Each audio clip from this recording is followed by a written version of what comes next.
Les webhooks, c'est un game changer dans le monde des automatisations et on a maintenant accès à des webhooks dans Notion. Ça simplifie énormément la mise en place d'automatisation, ça donne accès aux données en temps réel et ça peut te faire sauver beaucoup de temps. À savoir que ça prend la version payante de Notion pour les utiliser. Je t'explique tout en détail sur les webhooks dans cette vidéo.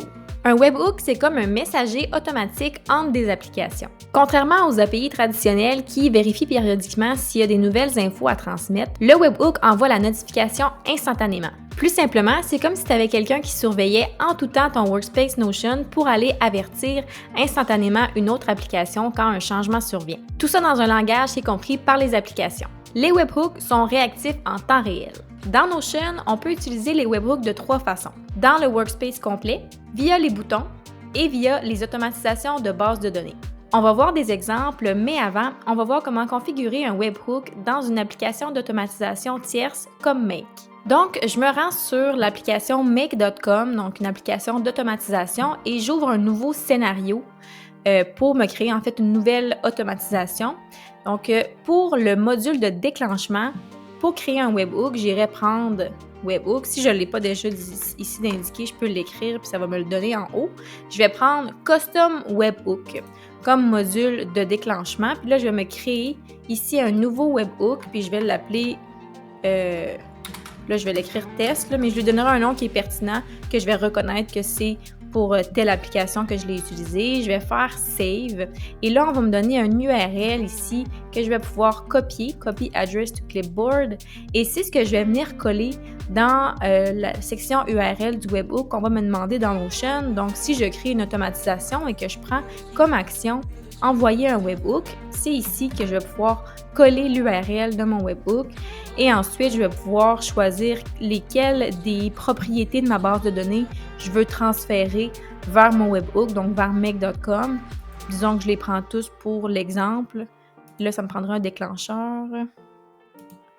Donc, je pourrais faire tout simplement activer. Puis là, ma connexion elle vient d'être créée entre les deux et je pourrais setter mon automatisation en la terminant dans Make. Là, donc, je me créerai des modules suivants. Donc, je te montre un exemple simple pour t'aider à comprendre le concept.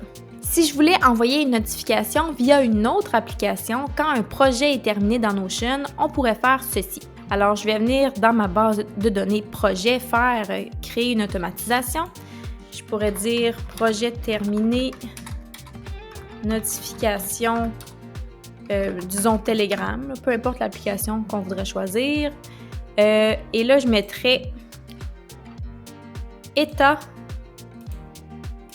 est mis sur terminé. Donc, un projet a été complété. Action, je vais faire envoyer un webhook. Je vais aller reprendre mon URL, le coller ici.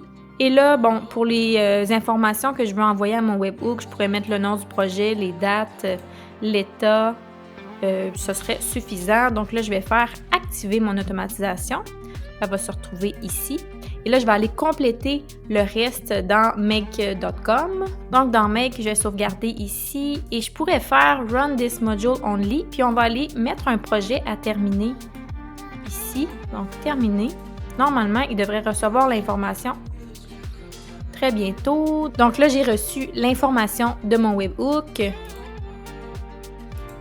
Donc, mes données sont ici. Ça me dit le projet 2, donc j'ai l'URL de ma page Notion. Donc, l'information s'est rendue et j'utiliserai les données que je viens de recevoir pour compléter mon automatisation vers une autre application. Ça pourrait être Telegram, par exemple. Je pourrais envoyer un message ici. Je créerai ma connexion avec mon compte Telegram pour envoyer les données en message. Donc, vraiment, la connexion webhook, ça fonctionne comme ça. Quand on utilise l'automatisation de base de données ou vraiment le bouton, ça se configure pas mal pareil là, au niveau du webhook, c'est vraiment la même chose. C'est juste que la différence, ça va être qu'au lieu d'attendre une action spécifique avant que l'automatisation se poursuive, ça va être au clic du bouton que l'automatisation va se compléter. On peut aussi mettre en place un webhook qui est connecté au workspace complet. Cette fonction-là est encore assez récente dans Notion. Donc pour aller faire ça, on va dans Paramètres, Connexion, et je vais aller dans Développer ou gérer des intégrations. Je vais me créer donc une nouvelle intégration en cliquant ici. Et bon, là, je peux choisir mon espace de travail. interne ou public, on va mettre interne. On peut mettre un logo aussi et on peut nommer l'intégration. Donc, on peut mettre webhook. Disons que là, on veut configurer l'envoi d'une notification aussitôt qu'il y a un commentaire dans une page. On va mettre notification nouveau commentaire. Je vais faire enregistrer. Et là, je vais faire configurer les paramètres de l'intégration. Puisque là, je veux envoyer des notifications quand il y a un nouveau commentaire, je vais aller cocher ici accès aux commentaires, lire les commentaires. Je pourrais mettre l'accès de l'autre aussi, c'est pas grave. Enregistrer, puis là, je vais aller dans l'onglet webhook, puis je vais faire créer un abonnement. Et là, c'est là que je vais aller choisir à quoi je donne accès à mon webhook dans tout mon espace Notion. Donc là, on peut voir, on a différents types d'événements, contenu de la page modifié. Donc ça, c'est en fonction des pages. J'en ai pas besoin pour celle-là. En fonction des bases de données, j'en ai pas besoin non plus. C'est quand une base de données a été créée, supprimée, déplacée, le contenu modifié, j'ai pas besoin. Là, ce que je veux, c'est chargement de fichier non plus. Ce que je veux, c'est ajouter un commentaire. Est-ce qu'un commentaire a été créé, supprimé, modifié? Je pourrais toutes les activer si je veux avoir toutes ces notifications-là.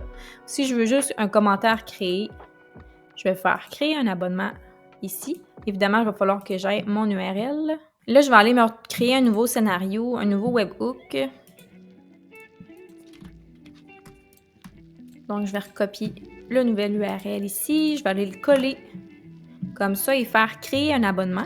Là, il va me dire, vous devez vérifier votre point d'accès pour recevoir des événements webhook. Donc, si je fais vérifier ici, on va cliquer sur renvoyer le jeton. On va aller dans l'intégration, on va faire ici. Donc, il nous donne après ça le token qu'on doit copier. Parfait. Donc là, il est vérifié et ça me dit cet abonnement est actuellement actif. Donc là, si je fais un commentaire dans une page, on va voir s'il le reçoit. Ok, non, je vais refaire le test après. Ici. S'il ne le reçoit pas, ça veut juste dire que ma page, j'ai pas donné accès à ma page, à mon automatisation. Donc, on va aller ici dans la page sur le côté connexion et je dois m'assurer que je donne accès à mon webhook, notification, nouveau commentaire à cette page et je fais confirmer. Donc là, la connexion, elle est faite dans cette page-là, connexion active. Donc, si normalement, je refais un commentaire, il devrait le recevoir ici dans le webhook. Parfait, ça a marché. Donc, j'ai l'information qui vient de rentrer ici. À partir de là, je crée le reste de mon automatisation, à savoir qu'est-ce que je veux faire avec cette notification-là. Est-ce que je veux envoyer un télégramme sur Slack, peu importe. Donc, je fais ce que je veux avec ça. Je vais certainement partager plus de contenu sur les automatisations et les webhooks. Donc, si ça t'intéresse, abonne-toi à la chaîne pour ne rien manquer. Like la vidéo si elle t'a été utile et on se revoit dans une prochaine vidéo.